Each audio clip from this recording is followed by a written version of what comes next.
Hello, അപ്പം നമുക്ക് നല്ല അടിപൊളി ബീഫ് ചില്ലി എങ്ങനെ ഉണ്ടാക്കാൻ നോക്കാം. ഇത് എൻ്റെ സ്റ്റൈലിൽ ഞാനൊന്ന് ട്രൈ ചെയ്തതാണ് കേട്ടോ. അപ്പോൾ അപാര ടേസ്റ്റാണ് ഇതിന്.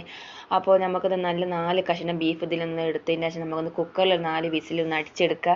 പിന്നെ നമുക്കത് കട്ട് ചെയ്താൽ മതി. നമുക്ക് നീളത്തിലൊന്ന് രൂപത്തിൽ നമ്മൾ കട്ട് ചെയ്യണമെന്നുണ്ടെങ്കിൽ നമുക്ക് ഒന്നിച്ച് അത് വേവിച്ചെടുക്കണം. പിന്നെ നമ്മൾ മഞ്ഞൾപ്പൊടി, മുളകും പൊടി, 1/2 ടീസ്പൂൺ കുരുമുളകും കൂടി ചേർത്ത് വിനാഗിരി ചേർത്ത് ഉപ്പും ചേർത്ത് നമ്മൾ കുഴച്ചെടുക്കുക. പിന്നെ അതിലേക്ക് 2 ടീസ്പൂണ് കോൺഫ്ലവറിൻ്റെ പൊടിയും കൂടെ ചേർത്തിട്ടൊന്ന് ഫ്രൈ ആക്കി നമുക്ക് എടുക്കുന്നത്. വെളിച്ചെണ്ണ പാർന്ന് പാനിൽ അതിലൊന്ന് ഓരോ 2 തവണയായിട്ട് ഞാനൊന്ന് ഫ്രൈ ആക്കി എടുത്തിട്ടുണ്ട്.